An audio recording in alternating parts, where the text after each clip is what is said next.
On.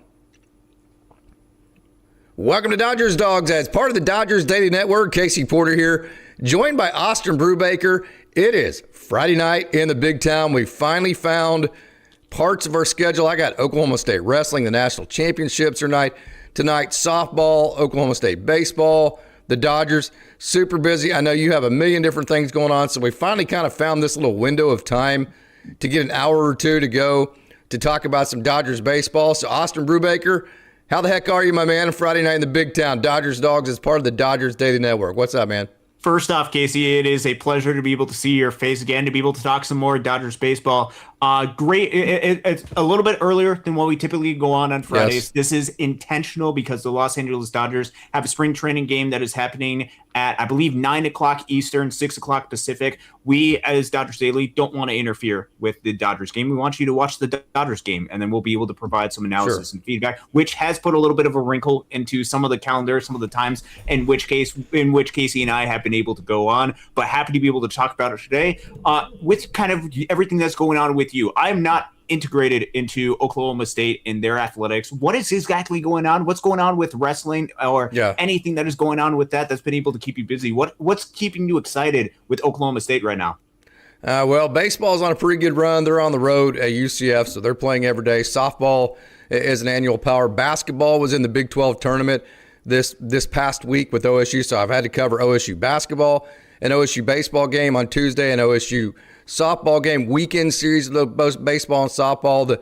The women were in the Big 12 tournament last weekend, and then last weekend was the Big 12 wrestling tournament. This weekend is the national wrestling tournament, of which Oklahoma State qualified 10 wrestlers. So we're not going to catch Penn State. We're hoping, it's not, anything's possible. We're hoping to, maybe this will be the year we get back to second place, and then as we go on, as these freshmen and redshirt freshmen mature a little bit, maybe next year you kind of get a little closer to Penn State. 2 years from now, you may catch them. So literally, I've got the Dodgers, which they're throwing like 9 pitchers a game, and most of them are prospects that I have to cover, like an Antonio Knowles or a Kyle Hurt. No, I don't have to. I have the pleasure of getting to.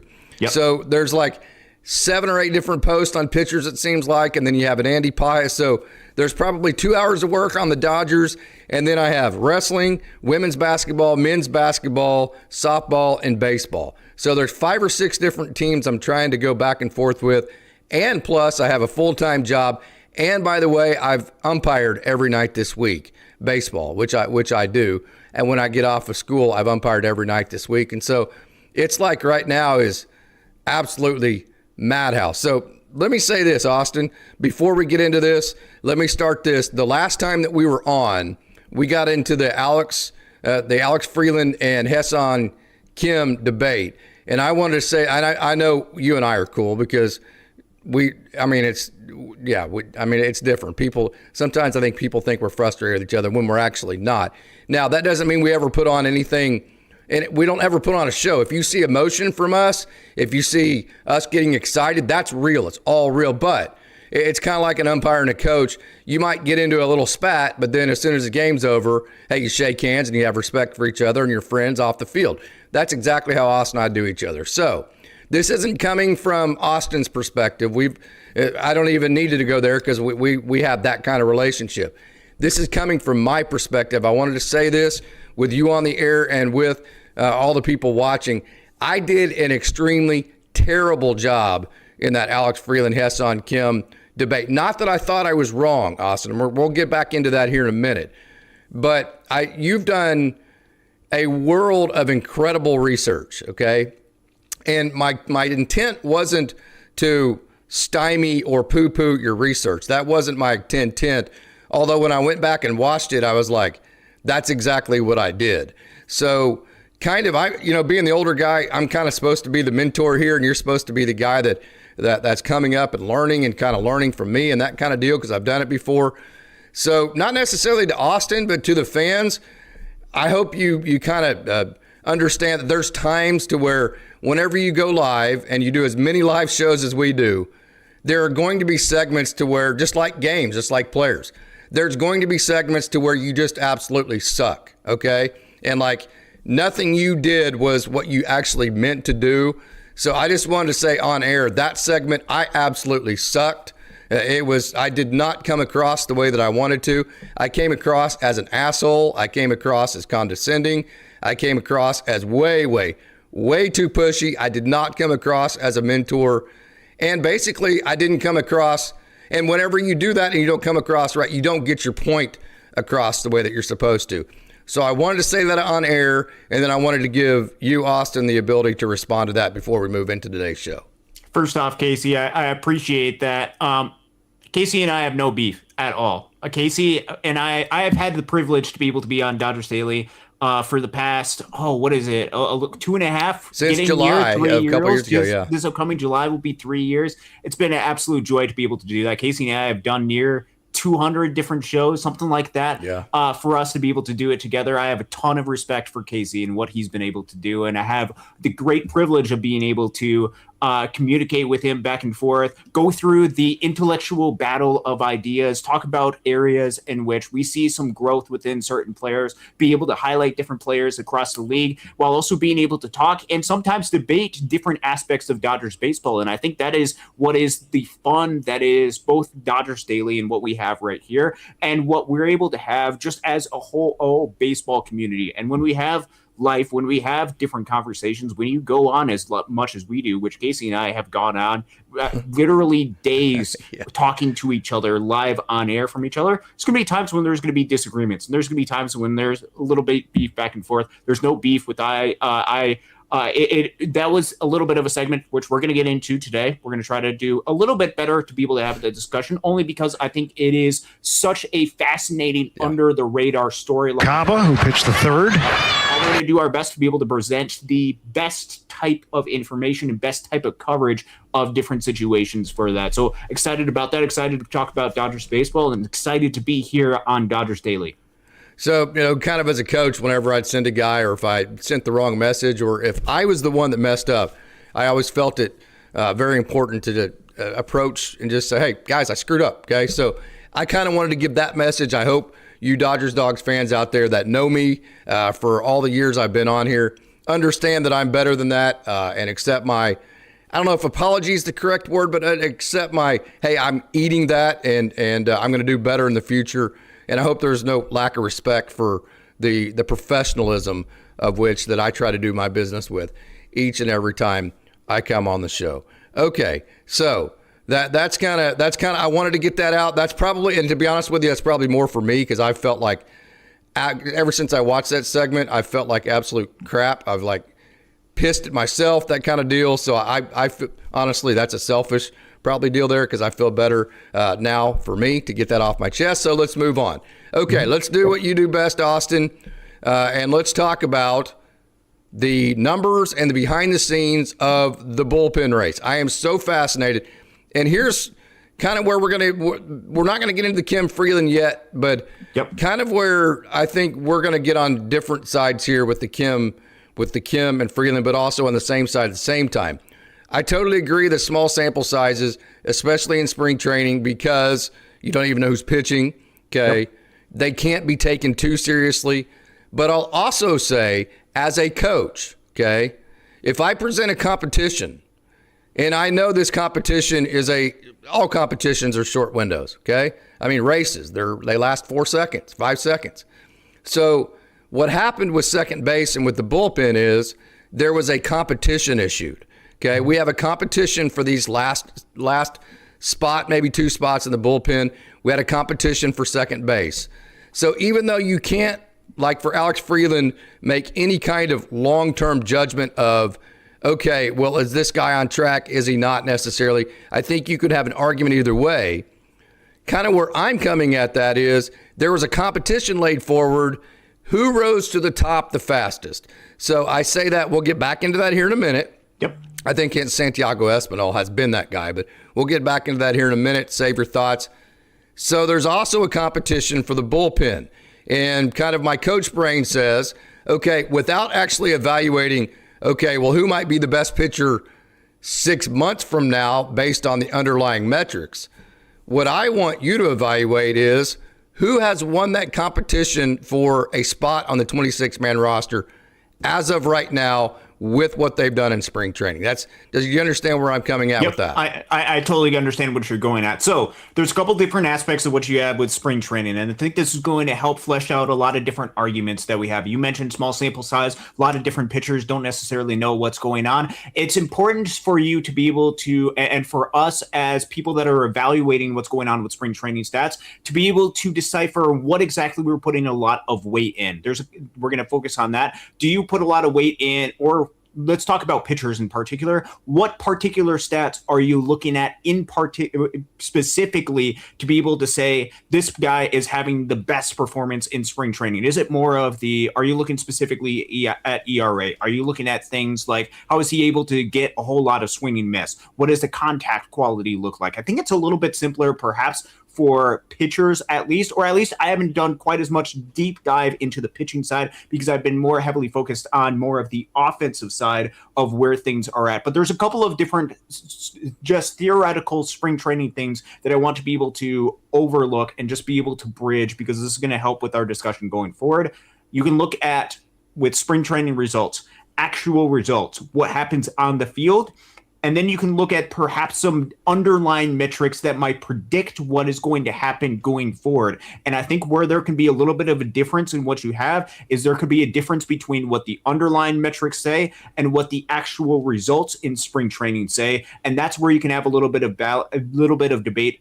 How do you weigh underlying metrics versus the actual results on the field? I talked a lot about this on the show that I did on Wednesday, going through a lot of particularly the offensive side of things. There also is a little bit of a different component when you're talking about spring training and when you're talking about particular battles, because, and this is the difficult aspect because you don't necessarily know where the organization stands on things, but it is a meritocracy to a certain degree. And the illustration that I used on this is if you think of it as a race.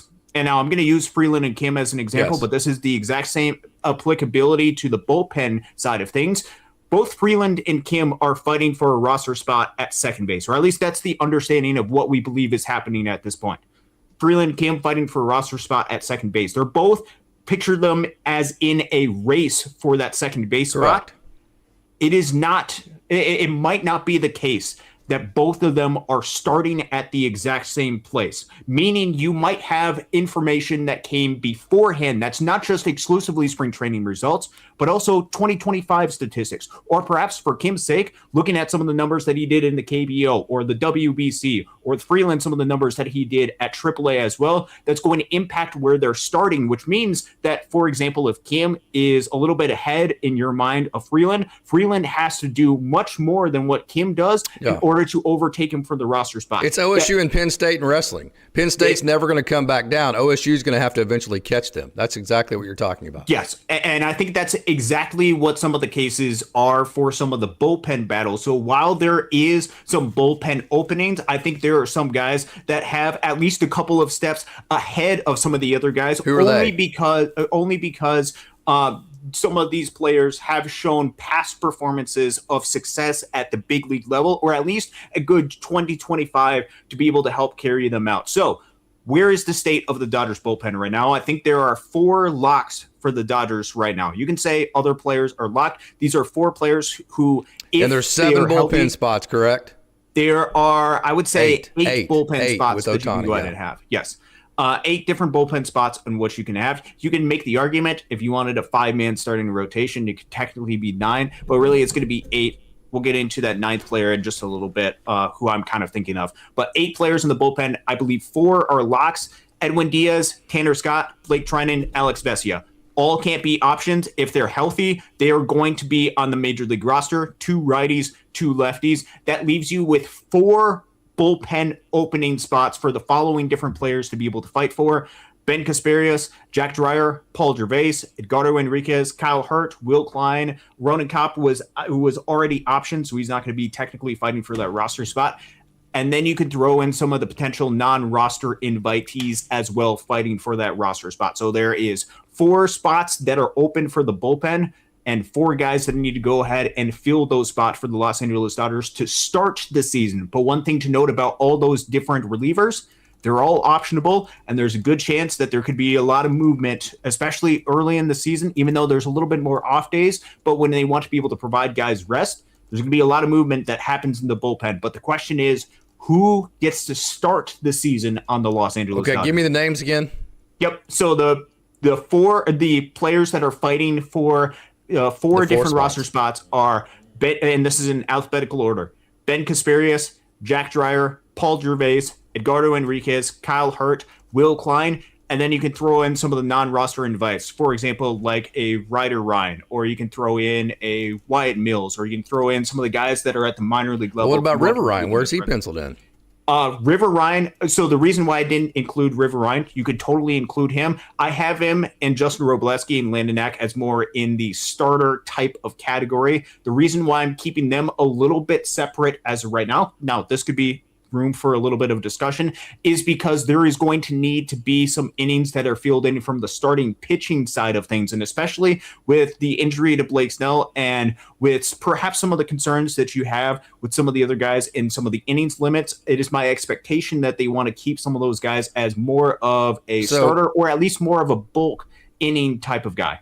So how many guaranteed starter spots do you have? Ohtani, Glasnow, Yamamoto, Sasaki, Sheehan. That's 5. That's who I have right now locked in. Let's just put the 4 bullpen spots plus the 1 starting spot together. That's 5 spots for everybody. Okay, because I think that instead of trying to separate Robo and River Ryan, let's put all those. You have 5 spots for Kyle Hurt, Paul Gervais, Ben Kasparius, Justin Robleski, Will Klein, Jack Dreyer, Edgardo Enriquez, Ryder Ryan, River Ryan, Landon Knack. Who else? Anybody? Bobby Miller? Yeah, well, he's dealing with some injuries right now, which is why I kind of kept him a little bit out to the side. That's also why I didn't name guys like a Brock Stewart or Bruce Doggeretto. Although there's probably some good news on Brock Stewart's side of things. Sounds like he's a little bit ahead than what was anticipated. Still not going to be, I believe, ready for opening day. Same with Blake Snell. Mm-hmm. Yep, absolutely. So Kyle Hurt, Paul, let's do the. Keep in mind 5 spots for all these guys: Kyle Hurt, Paul Gervais, Ben Kasparius, Justin Robleski, Will Klein, Jack Dreyer, Edgardo Enriquez, River Ryan, Ryder Ryan, Landon Knack. That's 1, 2, 3, 4, 5, 6, 7, 8. And that's 10 guys, and there's 5 spots. That's a pretty big game of musical chairs for a whole bunch of guys that all either have major league experience or should be at the major league level right now. So who gets the 5 spots? All right. So, So is it something where you wanted to go back and forth? Do we want to talk about individual players? No, first, I don't really have an opinion on, I don't think there's a right answer. I don't think.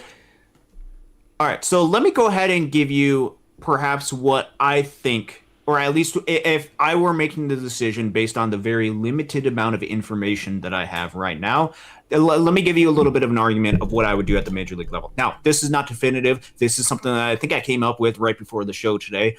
And so my opinion could be changed on a couple of different aspects of these things.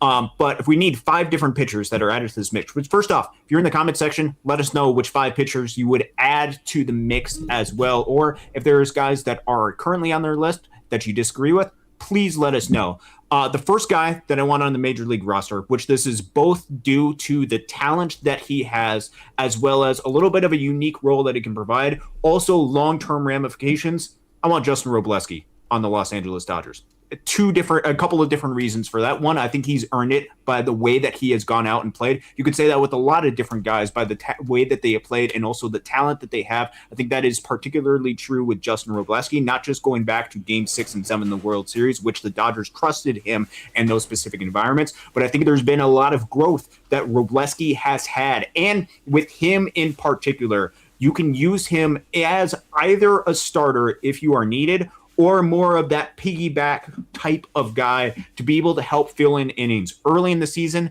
there is a lot of off days for the Dodgers, which actually is going to help them out pretty well, but still having somebody in the mix that can help with more of the long relief, stretched out piggyback type starter, or more of that you could potentially use him more at that 6th starter. However the Dodgers could utilize him, I think Justin Robleski would fit in really well to this Dodgers pitching rotation and be able to help eat a lot of innings from a pitching staff where, Agreed. man, you might not want to throw these guys 6-7 innings at the beginning of the season. Having somebody like Justin Robleski, who at least one day a week could go ahead and eat a significant chunk of innings, would be a really good thing for the Los Angeles Dodgers. Any disagreement with that?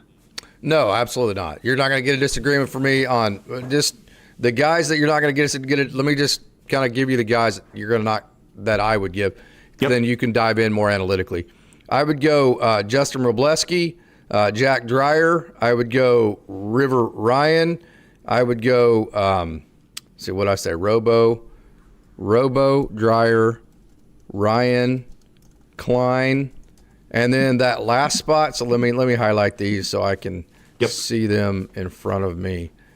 That last spot, you've got Kyle Hurt, Paul Gervais, Ben Kasparius, Ryder Ryan, Edgardo Henriquez, Landon Knack. Whew, boy, I'm thinking right now it's probably Ben Kasparius, maybe Edgardo Henriquez. I don't know. Make up my mind for me is kind of what I'm trying to tell you, that last spot. Kyle Hurt has been great, phenomenal, but Will Klein has he's already on there, but Ben Kasparius already has the World Series experience. Edgardo Henriquez has looked better last outing. Landon Knack hasn't looked great. Ryder Ryan's looked very good. So that's where I'm at. I have one more spot left for Kyle Hurt, Paul Gervais, Ben Kasparius, Edgardo Henriquez, Ryder Ryan, Landon Knack. Yeah, it's very difficult to be able to make these choices. One additional argument for Justin Robleski, and this is something that we talked a lot about throughout the course of the offseason, he's got one minor league option year left. So if you're wanting to try to avoid using that as best as you possibly can, doesn't mean that it won't get used throughout this year, but you want to try to avoid that at least at the beginning of the season, and then see what happens throughout the course of the season.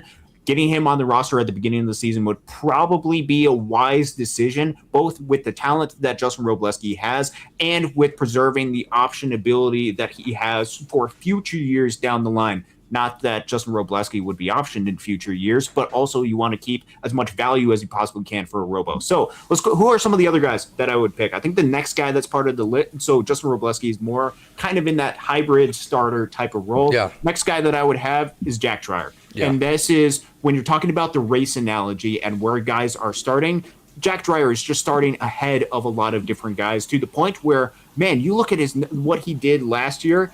It's to the point where how can you not reward a guy who did that unless there are concerns perhaps with some of the innings that he pitched last year. We talked a lot about that through the course of the offseason, but you're talking about a guy with a 2.95 ERA last year, 2.70 expected ERA for him, somebody who was consistently reliable out of the bullpen, being able to add another left-handed pitcher that has the reliability to the point where you have Tanner Scott, who, yes, struggled a lot last year, but has shown a past history of being successful, combined with Alex Vesia and Jack Dreyer, two very similar profile type of arms, but both had a lot of success last year. I think adding Jack Dreyer and his reliability to the mix, not being necessarily the high leverage left-handed relief pitcher, but being able to pitch more in the 5th, 6th inning as needed or against very key matchups against left-handed pitching, I think that's going to serve Jack Dreyer really well. I think he has started from a really good place, and I think he's earned that spot in the bullpen. So then we get into the rest of the bullpen. We have 3 different arms that I need for the bullpen. And with these arms, because they're all going to be right-handed pitching. I chose 2 lefties. They all have to be right-handed pitchers to be able to add to the mix. The first guy that I'm going is actually one that you were a little bit more questionable on. Perhaps I'm buying a little bit more into what he did early last season. Ben Kasparius. I think Ben Kasparius, with what he has done through this tenure or this point of his big league career, which I know last season towards the end of it, or when they tried to convert him basically into the starting pitcher, that didn't necessarily work out well for him. But I think there's a lot of really high potential that Kasparius has. And they honestly did not pitch him a whole lot at the minor leagues. He pitched 77 2/3 innings at the major league level. You know how many innings he pitched at AAA? Just 5 innings. Yeah. which means I think there's a little bit of a head start that Ben Kasperius has because of his development process of where he's at, to where the organization has shown a past history of trusting him. And even with the results that he had, 3.72 expected ERA last year, 3.57 FIP, I think there's a lot of reasons to be excited about Ben Kasperius going forward, and especially the exclusive reliever type that Ben Kasperius can be for the Dodgers. Not necessarily have to worry about, where are we going to make you back into being a starter? Just focus on this one particular aspect. And if he works on being the best reliever that he possibly can be, I think that could be a really good development for him going forward. I like Ben Kasperius to be that first of 3 additional right-handed bullpen arms to be able to add to the mix. Keep going. Cool. So we have 2 other guys that we need to go ahead and add to the mix. So the guys that I have left to be able to choose from, you have the 2 starters. You have Robo, Dreyer, Kasperius right now. Yes, I have Robo, I've got Dreyer, and I've got Kasperius. I have 2 additional bullpen spots that I need to fill up in my list. The starters that I can choose from are Landon Knack, River Ryan. The bullpen arms that I can choose from are Paul Gervais, Edgardo Enriquez, Will Klein, and then I can also choose potentially from some of the other guys that are non-roster invites as well. The first guy that I'm going to choose, which I know you and I think the last show that we did, we had a little bit of back and forth. But with what he has done in spring training and with some of the profile of pitcher that he is, I think could really help distinguish between some of the other righties that are part of this mix pretty well. And I think that's Kyle Hurt.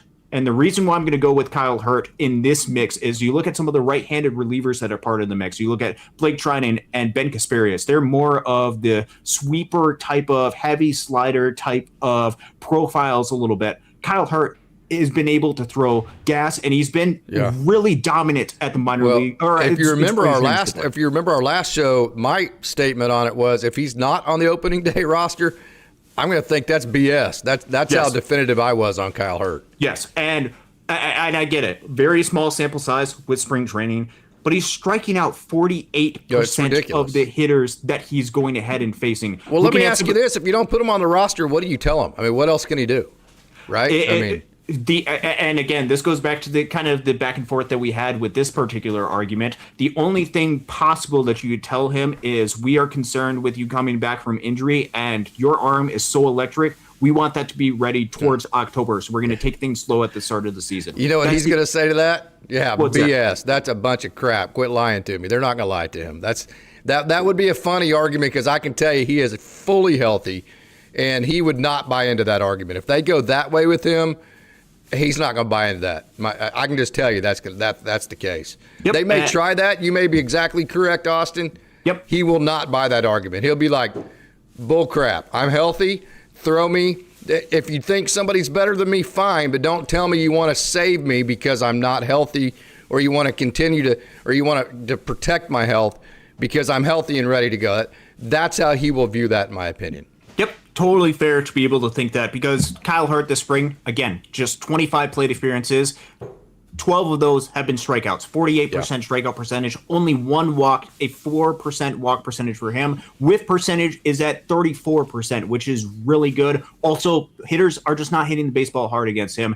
I get it, spring training with the numbers that we have, but Kyle Hurt looks really good, and I think the profile of pitcher that he is kind of matches up well with some of the other guys because it's not exactly the same as a Ben Kasperius, not exactly the same as a Blake Trinan as to the profile of pitcher that he is. I think that matchup would work out really well for a Kyle Hurt. A little bit more changeup, a little bit more four-seam type of oriented, high velo for Kyle Hurt. So that is 2 out of the 3 right-handed relievers that I have. So then we're talking about different strategies of what we have for the last roster spot for the Los Angeles Dodgers and a bullpen guy. I'm going to make an argument for a non-roster invite. I'm going to make the argument that Ryder Ryan should make this Dodgers bullpen. And here's going to be the base of the argument. It is not specifically based on the talent that these players have, but rather a long-term play for the Dodgers organization to be able to help eat all of the innings throughout the year.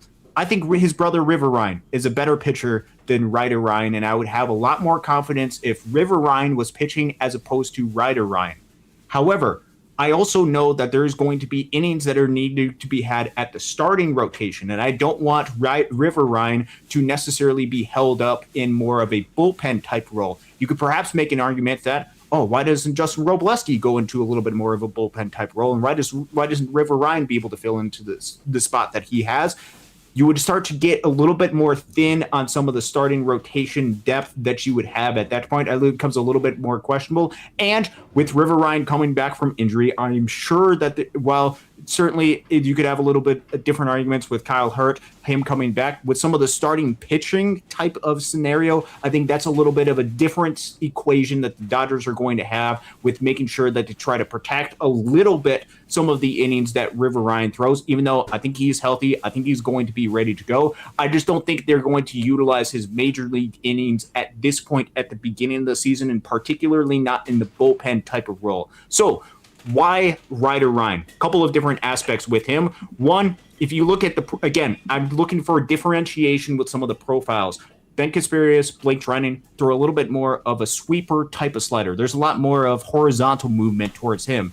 Ryder Ryan, his slider, he relies pretty heavily on his slider, but it's not quite as sweeper-ish. It's a little bit more gyro-oriented. And a lot of the expected results on that pitch when he was last in the big leagues, I get it, 2024 statistics, a little bit more limited as sample. There's some really good numbers with that. A 245 expected weighted on base average specifically against that slider back in 2024. I think you can pair that well with some of the other pitchers that you have. And here's a couple of other things with Ryder Ryan. I don't know what his contract scenario is with do the Dodgers, if they don't add him onto the roster, he becomes a free agent again. That's going to be my expectation or my prediction of what is going on behind the scenes with that. But here's another really good positive thing. If you add Ryder Ryan onto your 40-man roster, he does have another option year, which means you can use the Ryder Ryan roster spot as a little bit more of that optionability type of roster spot that you can move guys up and down as you're needed to throughout the course of the offseason. And I think that optionability that Ryder Ryan can have for this team, while also being able to look at what he's done in spring training, which he's had a really good spring training for him this season. It's a 33% strikeout percentage, or that's River Ryan, sorry. With Ryder Ryan, let me go ahead and pull up some of the numbers in just a second. I just want to make sure that I'm getting the correct numbers. While you're looking those up, let me make this point, okay? I'm not disagreeing with any of your analysis there as to why Ryder Ryan will be a part of this bullpen throughout the season. I agree with everything you're saying to say that Ryder Ryan has a role. Okay, he has a role in this bullpen. Okay, I'm going to throw this one back at you, though. Yep. If I'm the Dodgers and I start opening day Ryder Ryan over River Ryan, that's a pretty big slap in the face to River, man. I mean, that's a wow. I mean, that's out there. Okay, so then it becomes a little bit of a question because with Ryder Ryan, you can use him a little bit more in the bullpen type, bulk inning type of role. What type of role would you give to a River Ryan? Would you be comfortable giving him with that bulk inning type of role, or do you want him consistently built up to be able to go ahead and go 4, 5, 6 innings out of the bullpen in more of a starting rotation type of role? Because this doesn't necessarily mean, and I know this could be viewed potentially as River Ryan as a little bit of a talent imbalance. I don't think it's a talent imbalance. In fact, I think it goes the other way with the talent imbalance. River I think is better than what Ryder is at this point, but I think rather it has to do with a role type of determination. Understood. Where do you put each one of these guys? And the question is, what type of role do you see a River Ryan being able to fill in? And can, at this point with the Los Angeles Dodgers, he fill that specific role that is opened up for him? Is the question that you would have to answer. Well, what kind of role do you see Ryder Ryan in? A little bit more of, I see him just as a little bit more of another additional type of bullpen piece early in the season, that optionability type of guy, the guy that you're like, yeah, I can go ahead and option you up and down. Because also, if you don't have somebody like a Ryder Ryan, you're going to go and be looking at guys like a Kyle Hurt or a Jack Dreyer or a Ben Casparius as you're going down to Oklahoma City. We're going to go ahead and option you at this point. I think you can use that a little bit differently as we need a couple of innings here. Ryder Ryan can go ahead and field that innings. And as things happen throughout the course of the season, we have no issue being able to bring him up and down as needed to be able to fill in innings. I don't know if this is just an inning type of look or if things are getting away from the Dodgers, go out and fill in several different innings, being able to eat some of the innings, and then we have the ability to option you back to Oklahoma City. I think there's a wide variety of different roles that he can have as part of this bullpen that I kind of picture him at this point having. So you're Dave Roberts, you're Andrew Friedman, Brandon Gomes, whoever it is, you're all going to be in the same meeting. Yep. And you bring Ryder in and you say, hey, Ryder, we're putting your brother on the roster instead of you starting day. What do you tell River? If you put River, or if you tell River, sorry, River, you're going to Oklahoma City. Your brother Ryder is going to L.A. What do you tell River? You tell River that be ready. You are the one that we want to be ready for October. That is what you tell him. Man, I don't know how. I mean, obviously, River's he's an awesome dude. He's going to accept whatever they tell him, and he's going to accept it as a total pro. But, okay, so here's been kind of the consensus thought is if, Blake Snell's not going to start opening day. I think most people have just assumed that River Ryan would slip into that starting role, and then Justin Robleski would be the long relief because we have seen Justin Robleski in long relief with my own eyes. So this has been my pushback. I know Chuck and I have talked about this, and I love whenever Chuck and I go back and forth on these conversations. I've said, you're on the same page I am, Austin. I've said that River Ryan, between River and Robo, River needs to be the one in the bullpen so they can control his innings better. If you're a starter and your starter only goes 3 innings, that's really taxing on your bullpen. Versus if you're a reliever and you get 3 innings out of a reliever, that actually is a massive benefit to everybody else around you. So they're going to want to ramp up River Ryan slowly. This is the argument you're making for Ryder Ryan over River Ryan, is that they don't have to have a leash on Ryder Ryan. They can use him however they want to, and there's no downside to it because he has option ability with the ability to option somebody down to AAA Oklahoma City. The only downside to that, so basically we're both saying that we think River Ryan should be a bullpen piece right now, not because we think he's a bullpen piece, but because we think they need to ramp him up slowly and for the benefit of everybody around, and then just the amount of innings you got to throw, it benefits the club and River both to ramp it up slowly, and the best way to ramp it up slowly is as a 2 or 3 inning relief guy at this moment. Just basically exactly what he's been in spring training. So you're kind of saying, so take those innings and give those to Ryder Ryan instead of River, and then let River ramp those innings up at AAA Oklahoma City. And I'm trying to see the difference there between ramping those up in LA and ramping those up at AAA Oklahoma City. So the way that you would, and this comes down to an in-game type of strategy. So perhaps you could go ahead and make the argument, if you want Justin Robleski to be a little bit more of that piggyback starter, why don't you do piggyback type of starter with a River Ryan at the big league level? So where I would differentiate in just some of the language, which is more just language than the actual concept type of things, is I see River Ryan at the beginning of the season being more opener-ish as opposed to bullpen-ish, meaning I want him to be able to go through the process of starting games, but only being able to limit some of the innings that he has at the beginning of those games. I don't want him to come out of the bullpen, run down onto the field, and act as if a bullpen, and then maybe get 2 or 3 innings. I would rather him go ahead and start the game as a starter, be a little bit more of an opener, maybe pitch 2 or 3 innings, maybe one time through the order, whatever it is, whatever the ramp up they are trying to do with River Ryan. Think back to last year with Shohei Ohtani, except Shohei Ohtani at the big league level. I think that's the type of ramp up that you want to see. And with the major league roster, if you have a couple of those guys on your roster where there's a little bit more of a ramp up, you either need several different guys that are a little bit more long relief, piggyback-ish type of guys, or you're going to tax the bullpen pretty quickly. And the concern Yes. that I would have with River Ryan being on the roster and being more of that piggyback type of start where he's pitching maybe 2 or 3 innings at the beginning of the season per week is that can be something that can really go ahead and tax the bullpen, which is. But I guess also we're kind of what I'm asking here is, where do you see Ryder throwing more innings than River? Ryder's going to have that same role, 2 or 3 innings at a time. Yes, but it's not from a starter type of mindset. It is coming in from the bullpen and filling in as innings, meaning I want River Ryan to be on the same schedule as a little bit more of a starter, to where he's going through the process of becoming a starting pitcher. And the reason why I want him to be on more of that process is because some of the depth, especially with the injury that Gavin Stone has suffered, is going to be a little bit tested with some of the starting pitching, because if you have River Ryan and you have Justin Robleski, as well as your 5 other starters being Glasnow, Ohtani, Sasaki, Sheehan, Yamamoto, Justin Robleski, the only other healthy starter on the 40-man roster is Landon Knack.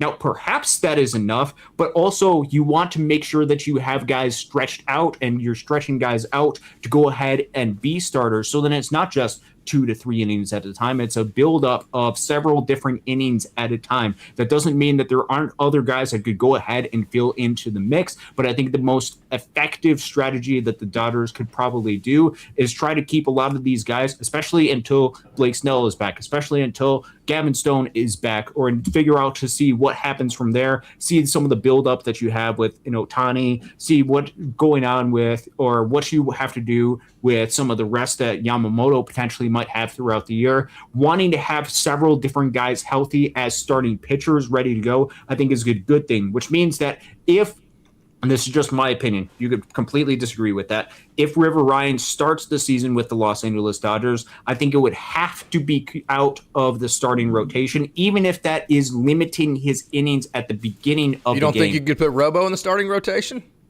So that's kind of what I'm saying. Put Robo in he's throwing 6 pitches right now. Yes. Move Robo into that Blake Snell spot, and then use River Ryan as a 3-inning relief guy. Yes, it could be a little bit. The thing that I'm trying to say with a lot of this is I want River Ryan to start the games and to have that mindset as a starter. And if you're coming in during the middle of the game, even if it's for a clean inning at the beginning, and then you're going to go ahead and get 3 innings, you're going to go ahead and get 2 innings. I think that's not reinforcing perhaps some of the process that he might have at the beginning of the games that is important for some of the starting pitchers to have. With Justin Robleski, I think I'm in agreement with you. I want Justin Robleski to be able to start games, but if Justin Robleski is starting games, you have 5 other starters that are healthy at this point going into the games. That completely eliminates the ability for River Ryan to get a little bit more of that process, that routine down for a starting pitcher to be able to go into the mix, which is why I would prefer River Ryan, even though he certainly is talented enough to be on the big league roster, to have that routine, have a little bit more of that slower buildup in Oklahoma City where it's a little bit less pressure, and then all of a sudden you have him built up, and then he has the ability to be really effective during whatever section of the season that the Dodgers need him. So your message to River, if you're Andrew, Dave, or Brandon, is, hey, we want you to fuel the process of being a starting pitcher, but we don't think it's beneficial for us to be at the major league level because you're not going to be able to throw enough innings that a starter could throw, and so that's why we're keeping you down in AAA. Is that correct? It is we want you to go through the process of being a starting pitcher. And at this point of the season, we don't believe that we have the roster specifically for that. But here's what's going to happen is there's going to be things that are going to happen. And there will come a time, not just in October, but during the regular season in which we're going to need you. Until then, we need you to build up with some of your innings. You're going to follow this exact plan. We believe this is going to help make you into a more full-time starting pitcher. And then do what we know that you can do and kick the door down and take a rotation spot from somebody.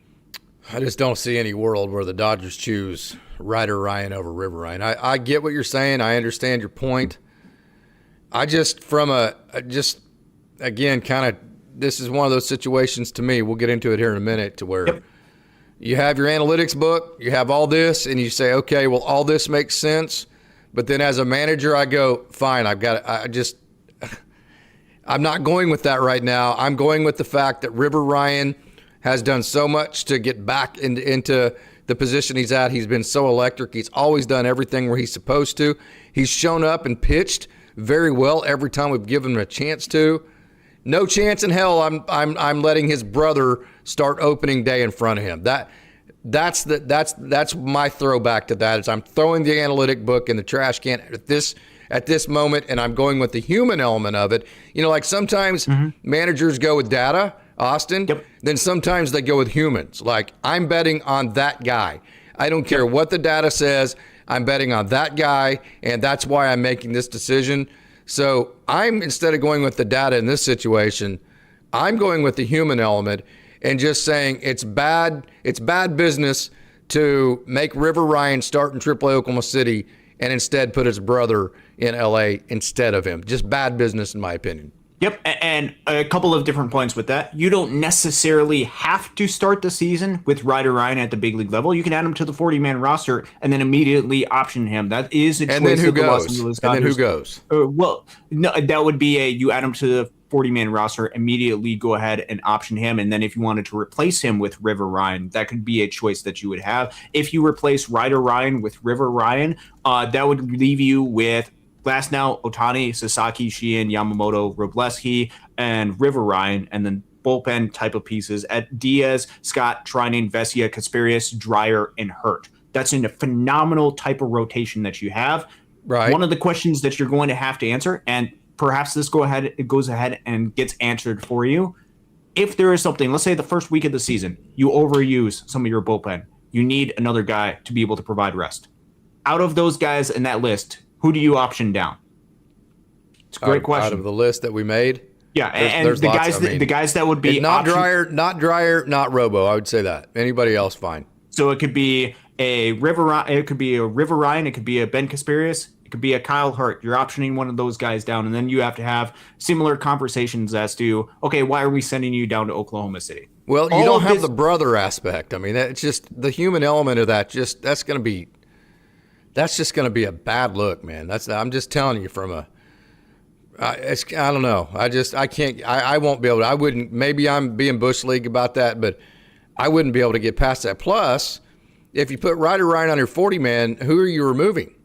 Okay, so there's a couple of different options that you have. So I'm under the impression that if you add Ryder Ryan, you have to have, and we'll get into this in a little bit, you have to figure out two different roster spots, because my assumption is you're also going to add Santiago Espinal to the 40-man roster. Got to figure out two roster spots, one of which probably could be fairly easy. You could move Brusdar Graterol to the 60-day injured list. I have no idea what's going on. I don't think the Dodgers have any idea what's going on, and I don't think he's anywhere close to being able to figure that out. Then you could have a couple of different options. It depends completely internally of what's going on within the organization and what the timeline for some of these guys are with some of the injuries. For example, with guys, it sounds like Blake Snell a little bit faster on track. Brooke Stewart is faster on track, so maybe those guys aren't 60-day injured list. But you could look at potentially, I don't know what the process is for a Gavin Stone or for a Bobby Miller, who are currently injured right now, or what the timeline is for a Tommy Edman. Or you potentially could look at different aspects of trying to find some sort of trade partner, for example, with a Ryan Ward. If you want to go ahead and find some sort of trade, figure something out. I think there are different options that the Dodgers could do. I think there's one fairly easy spot that they can go ahead and move with a Brusdar Graterol, moving him to the 60-day injury list. The other one, I think they can go ahead and figure out, and it depends entirely on what's going on behind the scenes, which we don't have any information on.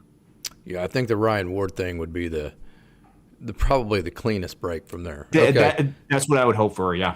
Yeah, because then that gets him a chance to go somewhere else. So you have Robo, Dreyer, Kasperius, Hurt, and Ryan. Yes. I think Will Klein's ahead of somebody. I don't know who that would be. To see what he did last year, he's done nothing but pitch well in the spring training. Yep. What would you tell Will Klein? Hey, appreciate you, bro. I mean, I know you just had one of the most monumental outings in the World Series of all time, of one of the greatest organizations, not just in baseball, of all sports. Yep. And then you back that up by having a great offseason. Then you back that up by having a great spring training. Appreciate you, bro. Here's a plane ticket to Oklahoma City. Yep. Pretty tough conversation. There's really no good way to explain that to a Will Klein. Although, again, this guy's a great dude. Yes. He'll accept it. He'll go to Oklahoma City. He'll work his ass off. He'll be a total pro. Not saying there'll be conflict or anything like that. Yep. I just think Will Klein has to be in front of somebody. I don't know who it would be, but he needs to be in front of somebody. And this is a fair argument, especially if you want to take, even if you just want to take the one, he's earned it, but also the fan aspect and the World Series type of celebration, because Will Klein played a huge role for the Los Angeles Dodgers last year and what he did during those four specific innings. Why Kyle Hurt over Will Klein? I would have a hard time with that. I love Kyle Hurt, don't get me wrong. I know you're going to say the strikeouts, but just if I'm Will Klein's agent, I've got to know why. I mean, let's use our eyes, let's use our results. What are you telling me about my client? Why he's not in LA, right? Okay, let's have that conversation.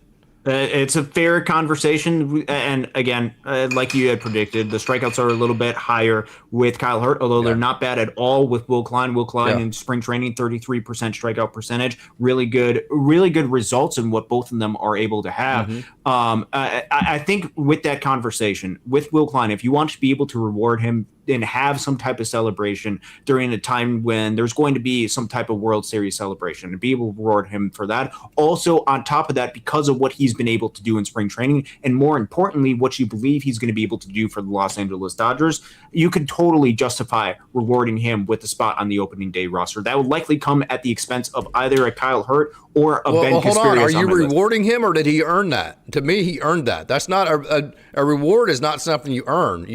You earned that. That's not a reward. You've earned that. Does that make sense to me? Yes. Here's where some of the distinguishing goes. I think more people earned a roster spot than what roster spots are available. So that no doubt. But nobody more than Will Klein. I mean, he did it in the World Series when the Dodgers had to have it. That's my point. Okay, so if you're going based off of that basis, sure, absolutely. The meritocracy of it, yes. If you're looking specifically at that aspect of the meritocracy, absolutely, you could go ahead and point to that. And then it likely would come at the expense, at least at the beginning of the season, of a Kyle Hurt. That would probably be my prediction, only because of the usage that they use for somebody like Ben Casparius at the beginning of the season. Although you can make kind of a similar argument, he takes the spot of Ben Casparius. I would have no issues with Will Klein being on the opening day roster. He's got one option year remaining if you want to try to preserve that, at least at the beginning of the season. But I think he's part of the mix of a bunch of different guys that they're going to option up and down a lot at the beginning. So if they're already going to option him up and down at the beginning of the year, and he's a part of a group of players that have earned a spot onto the roster, if you've already earned it, then you have to reward somebody who's earned it with the roster spot. That's where the language kind of gets technical. And if you want to do that specifically for opening day, for the ceremony that's going to happen, I think opening day is bad. Well, I don't think, I know. Opening day, breaking camp with the big league club, Austin, it is such a huge honor. There's two huge honors. One is breaking camp with the major league club and being on the opening day roster. It's I'm just telling you, it's a badge. It's a badge of honor for athletes. It's different. It's not just, hey, you're going to be on the major league roster for, say, 160 of the 162 games. Doesn't matter whether it's you missed the first two or the last two. You're going to be, this is your role. I get all that. The opening day roster is a badge of honor for somebody like Will Klein. So there's that. And I know this because I talked to these guys. There's that. And then there's also, I want to make the postseason roster. I don't even care if for some of these borderline guys like Will Klein, I don't even care if I pitch. I made the playoff roster. First of all, it's money. Okay. It's a lot of money. So kind of where I'm coming at, you're coming at it from let's make sense of this. Okay, Kyle Hurt has a certain amount of major league innings he's going to pitch. Will Klein has a certain amount of major league innings. Ryder Ryan, certain amount of major league innings. River Ryan, certain amount of major league innings. Who cares whether they come at the beginning of the year, the middle of the year, the end of the year, except for River Ryan. You want him to be the end of the year is what your argument there. This is, hey, you sit down and you say, here's your roadmap for the year. This is how many innings we want you to throw in the major league level. We don't know exactly when they're going to come. So whether we send you to Oklahoma City's opening day or whatever, this is how many innings we think you're going to throw at the major league level, okay? I get that. That's the exact argument you're making. I agree 100% with all of that. But I am going to tell you that when it comes to, hey, you made the opening day roster, that's going to be one of these. I'm calling mom and dad right now, and we're having a celebration because I made the opening day roster. That is a big deal. That's my pushback to that. Yes. Okay. So this actually brings up a really good question, and perhaps something that the Dodgers are looking at, especially with the grandness and the importance that making an opening day roster has, is there can be a little bit of strategy on what you do with that in particular. Do you give it to the guy who helped you out in the World Series? Or do you use that specifically as a boost of confidence in somebody that you believe is going to be part of the organization more long-term? Because with Will Klein, as much as we love Will Klein and what he's able to do, he really has to establish himself at the big league level to be on the Los Angeles Dodgers roster post-2026, because he is likely to utilize his last option year this year, which means that if he wants to be a Dodgers post-2026, he's got to be on the major league roster. At least that's what my guess actually it is. It's not necessarily the case with some of these other guys that are part of the mix. And do you give that opening day roster spot confidence boost to either somebody who rewarded it, who absolutely or earned it based on what he did in the postseason, or do you give it to somebody who you want to have that confidence boost going into the 2026 season because you know that he's not going to be perhaps just part of your organization in 2026, but 2026 and beyond? Very good question. I don't have necessarily an answer nor a strong opinion either way. Neither do the Dodgers. Trust me, they don't. They don't know what they're going to do. Yep. And so they don't right now. And the reality is all these different guys are going to see time at the big league level. So it becomes a question of who gets this specific honor at this moment in time. But once that moment in time passes, it's going to move on pretty quickly to competition, and then you're going to have to go ahead and prove yourself at the big league level. So I think the cleanest way to do this maybe is to say, well, no, not necessarily. But I don't know. It's a tough dilemma to have. I know that. And the meritocracy system of it that I talk about all the time really doesn't work here, because what has Kyle Hurt done not to deserve to? I mean, he's dominated it. He's absolutely deserves to be on the opening day roster. What has River Ryan or Ryder Ryan done to not deserve to be on the opening day roster? What has Ben Kasparius done not to deserve to be on the opening day roster? What has whoever I'm leaving out in this conversation? Every single one of these guys, and this goes back to the healthy competition aspect of it. This is a race, okay? Yep. And in races, here's where you and I maybe differ a little bit, where I totally agree with all your analytics. But I think in a race, like the playoffs are a race, okay? Mm-hmm. Short sample sizes are a race. And in short sample sizes, I don't think advanced analytics are that great to use. Now, I think stats are great to use, like, hey, is this guy good against a slider, or is he get good against a left-hander, or whatever his split? I think that kind of data is good, but the overarching of, okay, behind the scenes, well, he's swinging at the right pitches, so eventually the batting average is going to catch up. Your argument with Alex Freeland. While I agree with all those arguments, so what you're explaining there is whenever you go behind the scenes with the shadow zones and the heart zones and the chase zones and all the elite metrics that Alex Freeland has. So there's a word we've used for that forever in the game of baseball. It's called the process. Mm-hmm. So what you're saying right now is the process for Alex Freeland is impeccable. The process for Alex Freeland is elite. And there's just absolutely no way as a statistician I can look at somebody's process, or even as a coach. Because as a coach, when I tell somebody that's hitting a .162, but actually is having good at-bats like Alex Freeland is what exactly does a good coach tell their kid in that moment, Austin? Hey, just stick to again, another one of my rhetorical questions. Yeah. Just stick to the process, right? Which is exactly what you're saying. So where I'm deviating from that is this is a race to the finish line. The finish line is opening day. And in a race, that is a short sample size, the same way the postseason is. Who wins the race? At that point, you throw out the advanced analytics, and you just have to evaluate the surface level who won the race. And in this case, I don't think anybody has. I think literally everybody is tied.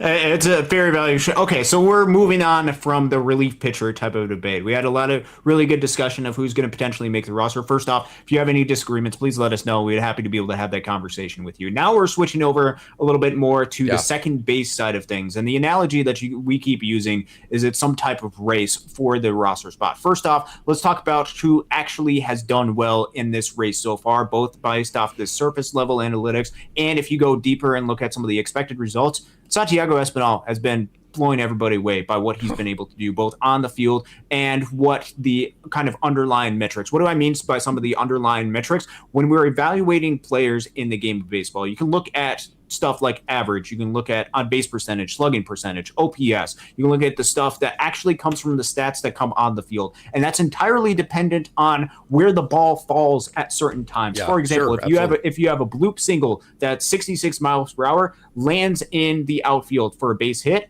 and you have a line out that is 115 miles per hour right to the shortstop, you made much better contact on the hit to the shortstop.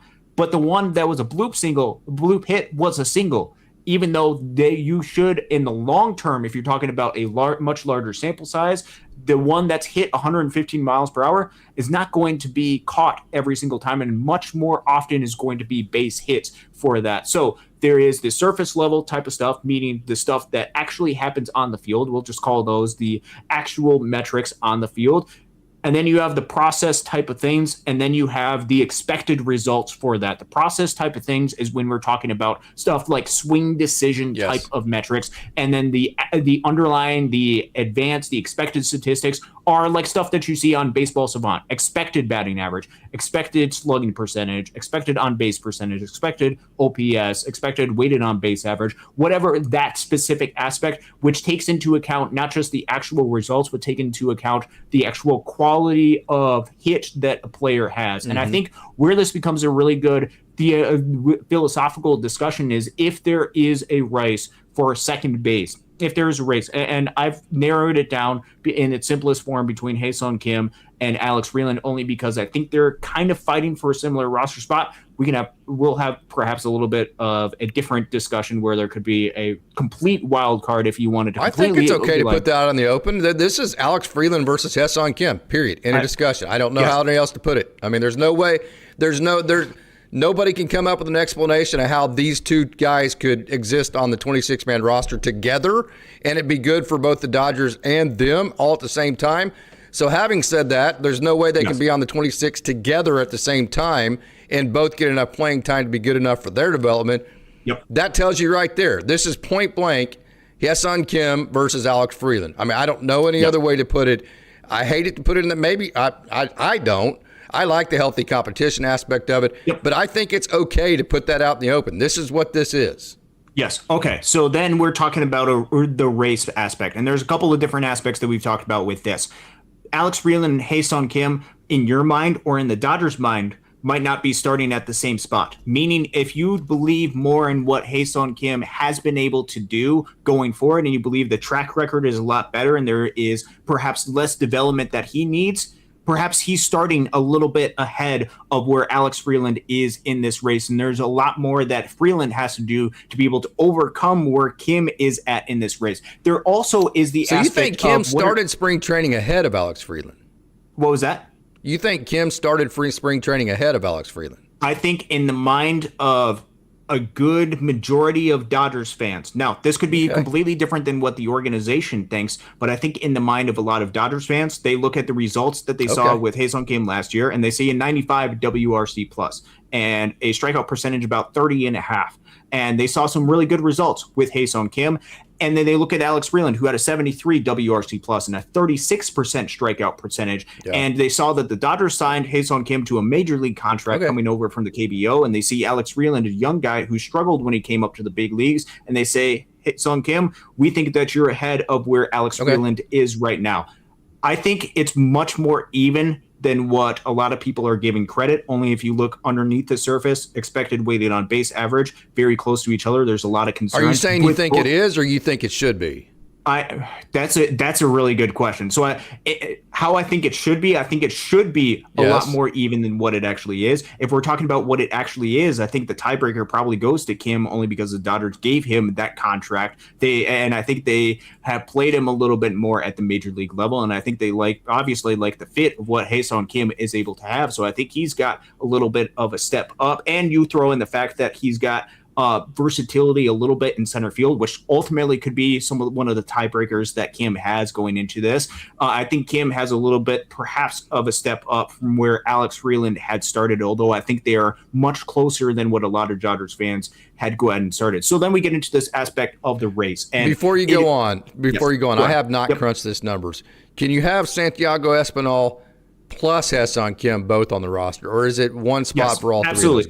So this isn't, and Santiago Espinal's on it. This is still, even with Santiago Espinal on the 26th, it's still Alex Freeland versus Ha-Seong Kim. Let me give you the roster of how I see it without Kim or Freeland. So on the position players, the starting position players are Ohtani, Smith, Betts, Freeman, Muncy, Teoscar, Andy Pages, Kyle Tucker. That's 8 guys. Your bench right now is rushing Miguel Rojas, Alex Call, Santiago Espinal.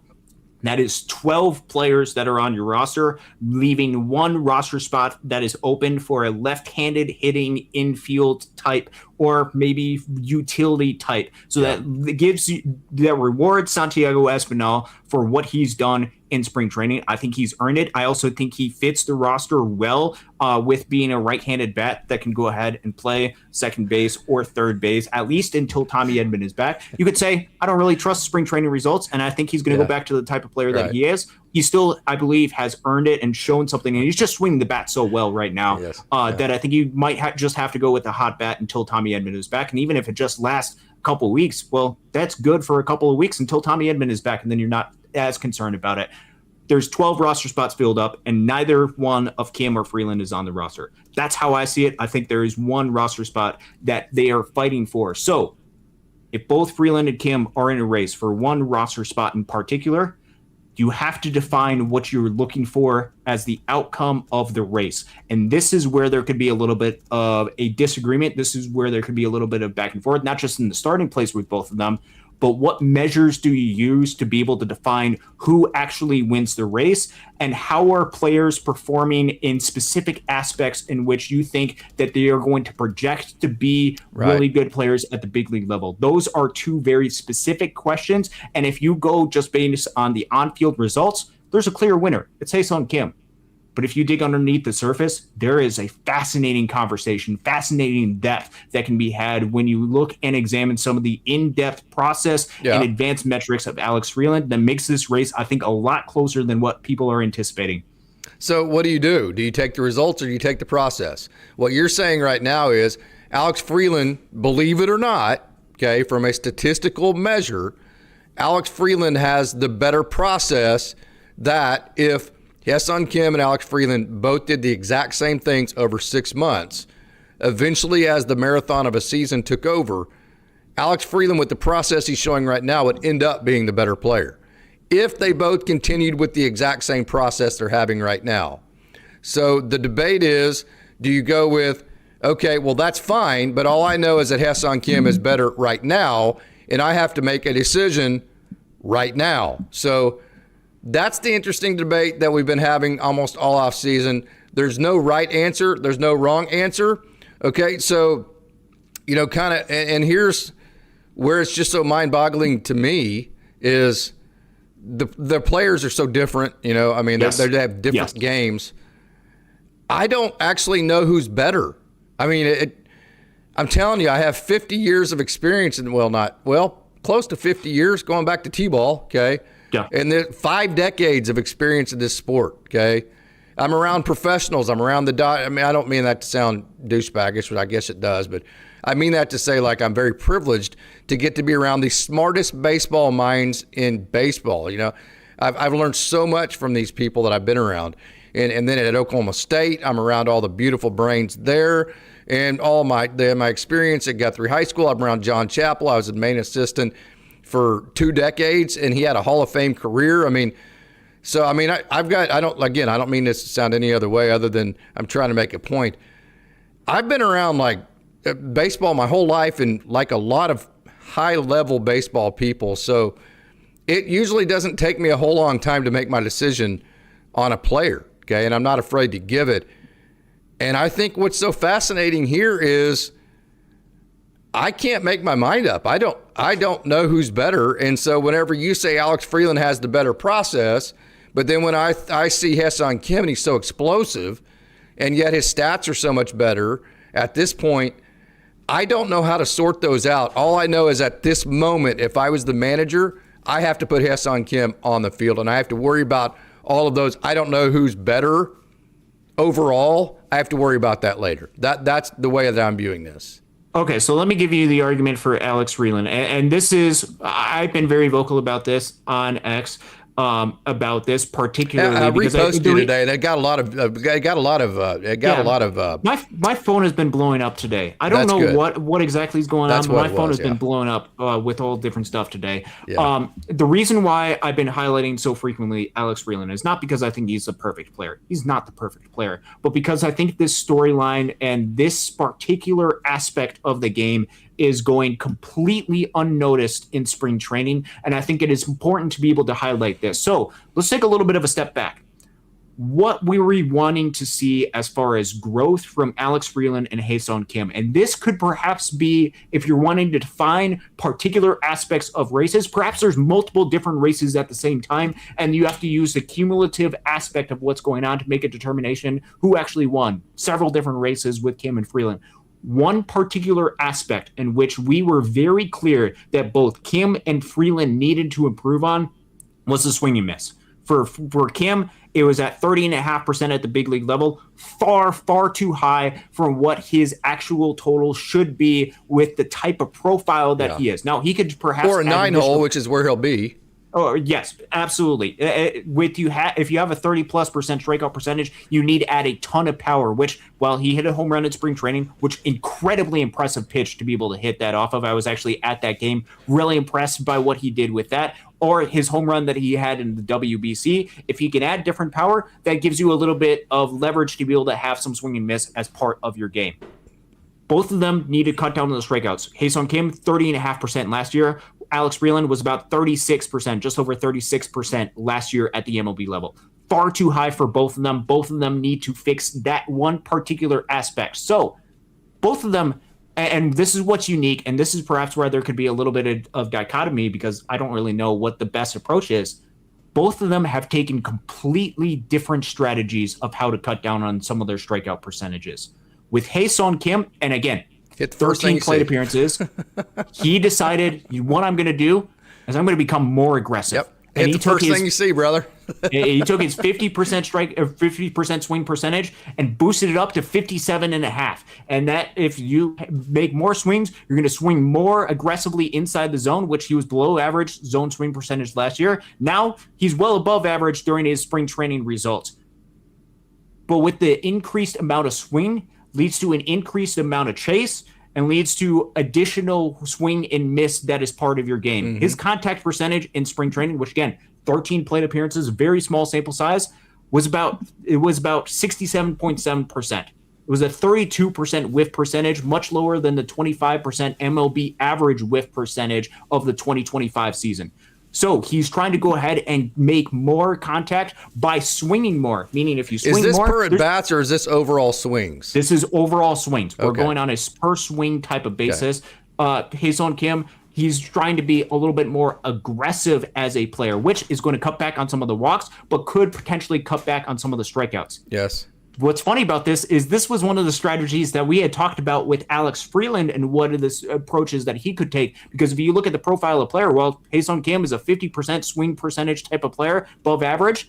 Alex Freeland is well below average in the amount of swings that he takes. Last year at the MLB level, it was about 38%. So going in throughout the offseason, one of the strategies that you and I had talked about is, okay, what are one of the ways that he can go ahead and cut down on the swing and miss? Well, if he's going to cut down on some of the strikeouts, I should say, he's taking too many pitches, be more aggressive inside the zone, swing the bat more. You know what he's done? He swung the bat less. But here's where that theoretically could be good, is because some of the swing decisions for Alex Freeland have gotten refined. Instead of using the aspect of, I'm going to go ahead and swing the bat more to make more contact, instead, what Alex Freeland has done is he decided, you know what is one of my greatest strengths? My ability to see balls and strikes. And he's used that, and he's turned that up to an infinite degree to where the pitches that he's swinging at are the most optimal pitches for him to be able to do specific damage for. And we've seen him cut down his swing and miss pretty dramatically throughout the spring. His contact percentage at the MLB level last year was 72%. In spring, it's close to 88%. MLB average is about 77%. His whiff percentage, which those are defined just slightly differently, I think it has to do with some of the foul tips or stuff like that. His whiff percentage last year at the MLB level was basically the same as Kim's. It was at 31%. So far in spring training, in 37 plate appearances, 164 pitches, his whiff percentage is at 18.5%.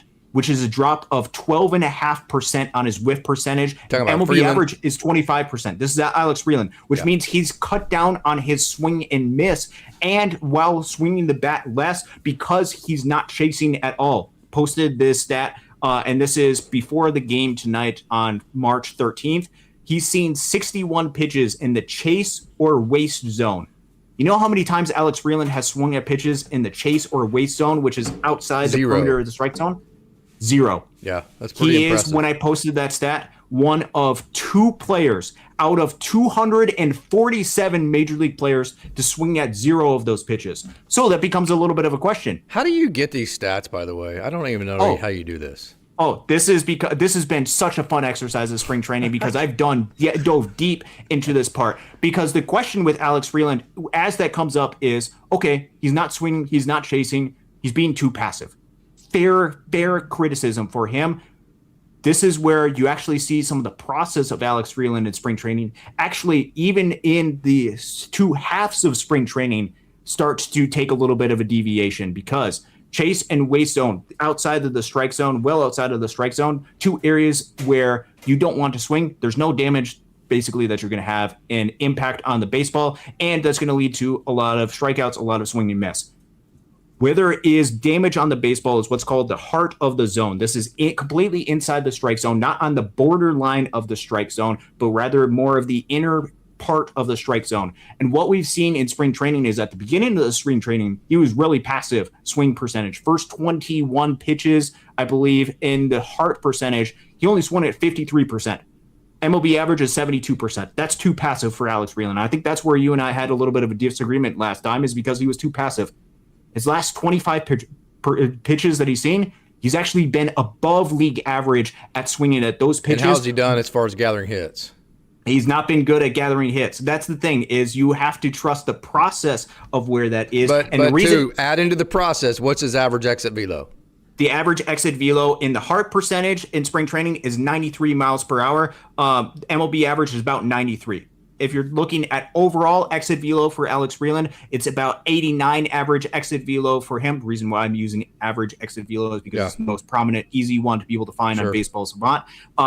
His average last year was about 90.7 last year average exit velo, which means here's what he is doing so far this spring. And then we can get into a little bit of back and forth, is he is cutting down. He's making much more contact than what he did last year. He's also eliminating a lot of the chase that he's having and some of his pitches, which means he's cutting down into his strikeout rate pretty dramatically. So far in spring, it's about 10.5%. That's a drop of 25 points in his strikeout percentage that has the ability to be able to have a lot of success going forward. And which has helped his on-base percentage. Which has helped his on-base percentage pretty dramatically, and something that you perhaps would want towards the bottom of the order if you have somebody that's able to get on base. He's done that without seriously damaging his exit velos, because if you're perhaps too passive at the plate, perhaps that could damage some of the impact that you have on the baseball. His average exit velo is down a little bit, but it's not down dramatically from what it was, which means there's one specific there's a couple of different aspects in which he's really improving his game. And if you maintain a lot of your ability to be able to swing on this part of the zone, you're supposed to have a lot of success. And one more stat before I throw it back to you. Oh, sure. I want to be able to look at, because this was curious for me, what were 2025 MLB averages in swinging at particular sections of the strike zone? And the way I'm defining it is heart, looking at the shadow zone, looking at it as chase, and waste zones. And the stat we're going to use is the fun stat that I tried to implement, I think, on one of these shows. You remember the X-Wobicon, the XWO Bacon? XW Bacon? XW Bacon, that stat right there. We're going to go ahead and bring that stat. So essentially what that stat is, I'm trying to load up. My Twitter is going all crazy today, so it might take me a little bit to be able to pull this. Actually, no, I'm pulling it up right now. The reason why I'm pulling up the stat is this is the expected weighted on base average on contact. So the reason why I want to do this is because it's a better measure of what sort of impact that you have on the baseball. So, for example, in the waste zone, players don't swing at those pitches, which means the expected weighted on base average is actually pretty high for hitters because, man, they're not swinging at them. They're going to get on base a whole lot. The expected weighted on base average is going to be high. But on contact is where it's a little bit different. And here is, by each section of the strike zone, exit velo, and expected weighted on base average by each zone. This is league average for 2025. In the heart zone, which is where almost exclusively Alex Freeland is swinging right now, that has an MiLB average of 93 mile per hour exit velo and a 413 expected weighted on base average. Think 413 on base percentage, essentially, is what that is.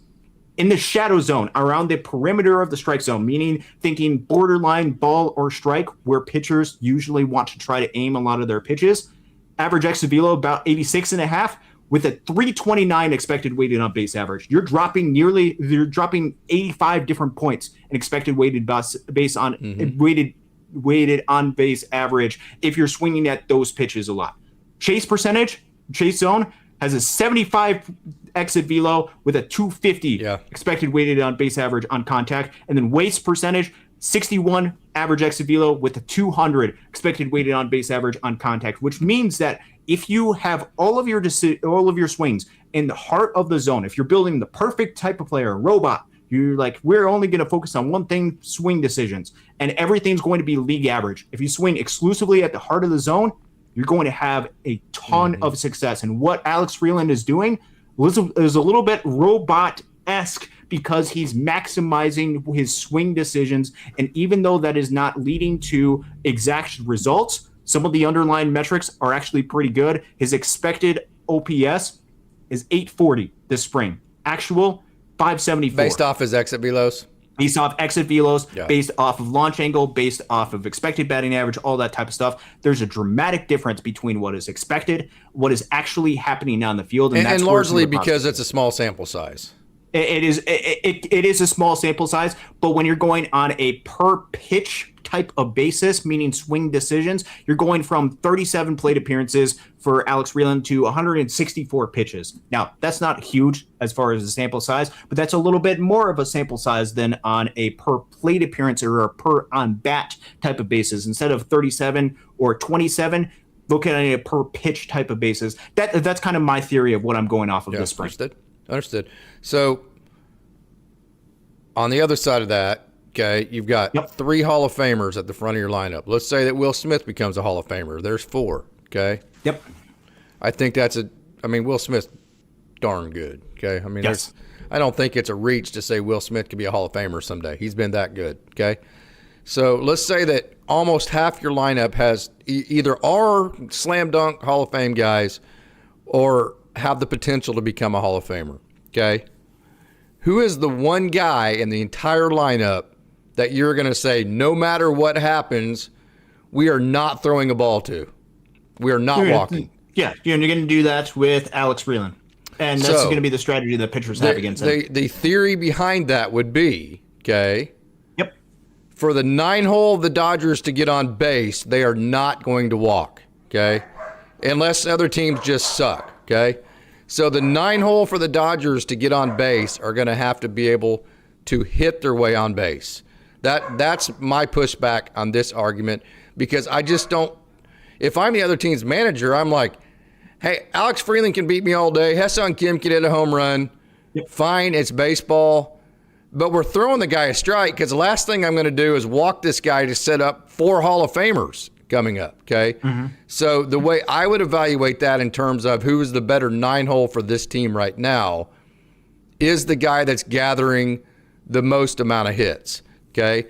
So I would also say part of why I think Ha-Seong Kim, first of all, he has a higher average exit velo, and he's faster. So he's hitting the ball harder, and he's going to get on base more on, say, ground balls to the shortstop that a guy doesn't have the perfect angle on or whatever. So I personally am going to evaluate who I put in that 9 hole based on the guy that I think can gather the most amount of hits, because I think that's going to translate to how the other teams are going to pitch to the Dodgers 9 hole, because again, their focus is going to be whatever happens, but we are not walking this 9 hole. We're going to throw this guy shadow. We're not even going to throw it into the chase zones. We're not going to throw it. We might throw a couple shadows, but it's almost going to be all in the heart, especially early in the counts. We want to get ahead. And so another aspect of this where I'm tying this in, when I have a kid in a slump, okay, what I tell that kid, I don't tell that kid to swing less, okay? I tell that kid to swing more. So what I tell a kid in a slump is increase your odds. Swing the bat 3 times every time you get up to the plate.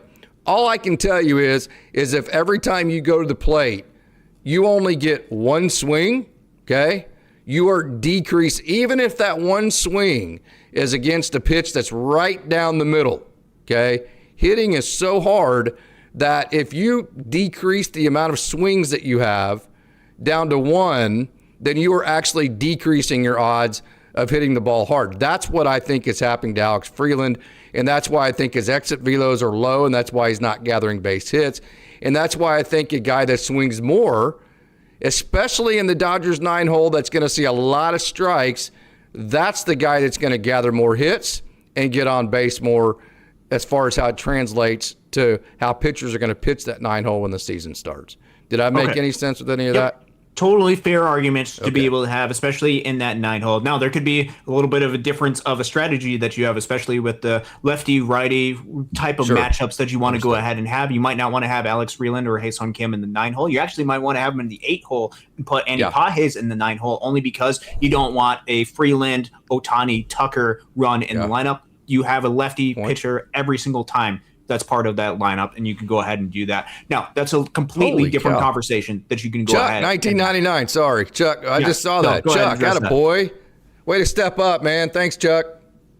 Yeah, absolutely. I can't thank you enough, Chuck, for the support that you have for the show. And you do an amazing job when you get the chance to be able to call on the show. I know Casey incredibly appreciates that, especially with the shows that he gets to do on himself. You do a phenomenal job with that. And it's great to be able to interact with you as well when I have the privilege to be able to do that. So there comes a couple of different aspects with what you had talked about. Yes, I think it absolutely is true that, especially at the bottom of the lineup with Ohtani coming up, with the run of lineup that the Dodgers, the juggernaut of a lineup that the Dodgers throw out there, the one guy that you want to go ahead and pitch to is a Alex Freeland or a Ha-Seong Kim. Absolutely. And you've seen that with the zone percentage of what Alex Freeland faced last year. It was a 56% in zone type of pitches that he faced last year. And I think we saw what that was like for Freeland. He wasn't swinging enough, and then you saw him get behind. He had too much swing and miss. That was part of his game. A lot of things corresponded on top of itself, and it led to not quite as much success because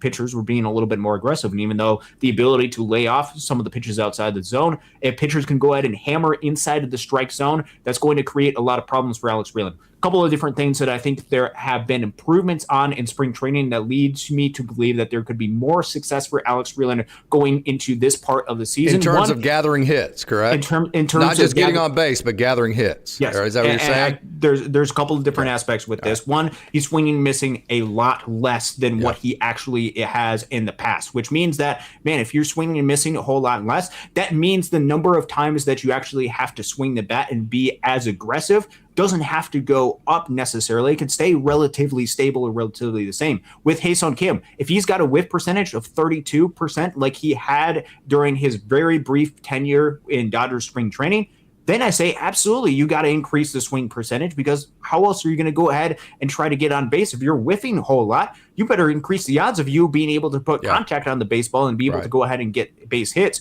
What you have to be able to gauge is a couple of different aspects. One, how much are we buying into Alex Freeland being able to make more consistent contact? And when you're talking about more consistent contact, there's different variations of contact that you go ahead and make at different parts of the zone. Part of the reason why Alex Freeland has made more contact this spring is because he's swinging at the right pitches. And here's what I mean by that. MLB average whiff percentage by individual zone, and I will look exclusively at the heart and shadow zone.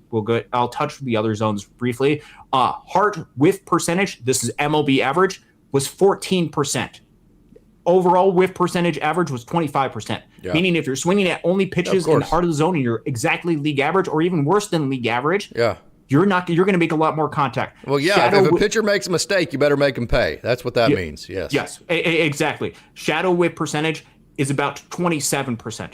As soon as you get to the chase and the waste pitches, it's 57.5% and 88.5% in those pitches, which means that if it's inside the heart of the zone and those are the pitches that you're exactly swinging at, you have a much higher percent chance of being able to make contact on those. So then it comes down to a question of, okay, it is very likely that if Alex Freeland is part of this lineup and he's towards the bottom of the lineup and you have a juggernaut of a lineup that is coming up to potentially go ahead and face an Alex Freeland, and they have to face a Shohei Ohtani, they have to face a Freddie Freeman, Kyle Tucker, Mookie Betts, so on and so forth, they're going to want to throw more in the heart of the zone or more particularly in the shadow part of the zone, which Alex Freeland doesn't swing as much as the shadow part of the zone, which is which I think this is going to be the approach that Alex Freeland is taking is one, he's going to make really good swing decisions, or at least he's not going to chase outside the zone.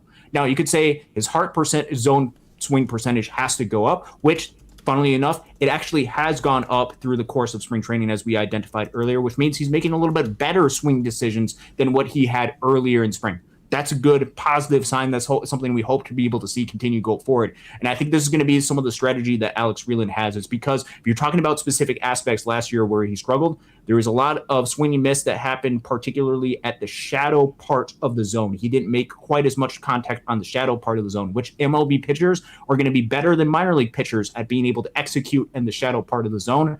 But they're also not perfect on those part of the zones. And the impact that you have on the baseball overall isn't as high in that aspect of the zone as it is in the heart part of the zone. So with Freeland, he's trying to narrow it down. I want to focus particularly on the heart part of the zone, and I want to be able to swing at those pitches in particular. Everything else, there's not going to be as much damage. There's not going to be as much base hits, and I know that I'm going to get some of these pitches because pitchers are forced to come into me. In my patience, I'm going to use a little bit to my advantage because those are the pitches that I'm going to exclusively swing at, or mostly exclusively swing at.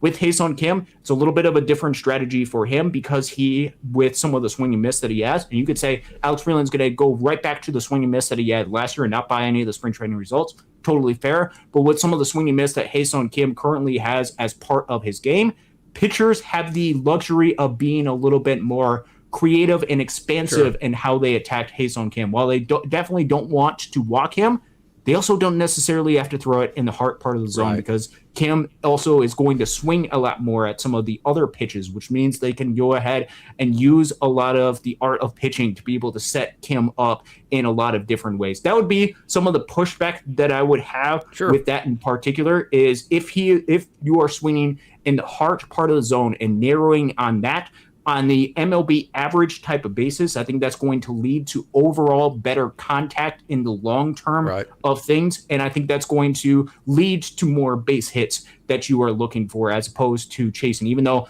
Kim has at least shown to this point in his big league tenure a unique ability to be able to, even with pitches outside the zone, be able to turn those into base hits. And if it's Kim that earns the roster spot, be super excited and be rooting for him to have a ton of success. But if we're talking about process-wise, what do I bet is going to lead to success going forward, I lean a little bit more towards the analytics. Sure. So let me ask you this. We'll get out of here. We're getting ready to go. My wife and I here, my beautiful bride of 26 years. Okay, we're getting ready to go here in a minute and enjoy some time together. We haven't spent a whole lot of time together lately, so I'm excited about that. So I'm gonna get off of here in just a second. So let's make this real brief. Yep. Which one of the two? Of course, two different processes. One is swing more, one is swing less, or more selective in the way you swing. Okay. So which player has actually put the more amount of balls in play to this point? So it's not necessarily a completely fair evaluation, only because you're taking 13 plate appearances for Ha-Seong Kim. So I want to be per plate appearance. Who's putting more balls in play? I want to be a little bit cautious with that. With Kim in spring training, it has about a 38.5% strikeout percentage. With Alex Freeland, it's a 24.5% walk percentage. But 11%. Who's actually put more balls in play per plate appearance? Yes. Kind of. That's where I'm getting to right now. Okay. So the two measures that I'm using with this are walk percentage and strikeout percentage. If you don't walk, if you don't strike out, you're likely putting the ball in play. Throw out the hit by pitches, which neither of them have been hit by pitch. With Kim, it's about 38.5% strikeout percentage, 0% walk percentage, which means he's put the ball in play at about a 61.5% basis. With Freeland, it's a 24.3% walk percentage and about 11% strikeout percentage, which means he's put the ball in play at about a 65% basis. So very close to each other. Very close to each other on a put the ball basis. But if you're talking about the balls not put in play, Kim's have been exclusively outs. Freeland's have been a lot of mixing and walks, which you can make the argument that's not going to happen in the regular season, but that's what we're seeing so far. So as of right now, I think you have to say they've both put the ball, whatever process they've used, they've both gotten to the exact same point. They put the ball in play at the exact same level, right? 64, 65%. And then Ha-Seong Kim has gotten to the point doing that while having about a 2 or 3% or 2 or 3 mile an hour advantage in the average exit velo, which is a huge deal. So at this point, I would say that right there tells you they both put the ball in play at the exact same clip, but Ha-Seong Kim's hitting the ball harder. That to me would tell you, that to me is the defining factor. Where I would just proceed with just a little bit of caution is you're just talking about 8 batted balls for Ha-Seong Kim. Yeah, understood. With that, and you're talking about you're 23 exactly with Alex Freeland. So you're talking about a little bit of imbalance. So what if Kim goes out there and plays the exact same plate appearances that Freeland has? That's just a little bit of variation with some of the numbers that you have right there. I think it's totally fair to have the perspective that I think Kim has earned this roster spot, and I think you could potentially be a unique fit at this particular moment of time for the Los Angeles Dodgers because of the inherent need that the Dodgers might have as far as versatility, perhaps in center field, and with having third base potentially covered by Santiago Espinal and needing some backup coverage at the center field position. With Alex Holt only playing 1 game in spring training in center field, you perhaps could have at least a little bit of additional assurance with Ha-Seong Kim in an area that Alex Freeland is not able to provide. Where I provide a little bit of caution with that in particular is if you wanted to have if Ha-Seong Kim actually grow in center field. I think he's played 1 game in center field this spring, has not played a whole lot of I was there at that game when he was making some of those plays and stuff. Not trying to deny that a whole lot. I'm just saying there's been very limited experience for him at that, and he's not going to be able to grow a whole lot at center field. It would just be surely an insurance option / maybe give Andy Pages a day off and be a little bit more of a platoon option with him when he's needing a day off, or if Teoscar Hernandez is needing a day off, be a platoon option, move Andy Pages over to left field. Austin, absolutely awesome job. Thank you so much, man. Appreciate you, Case.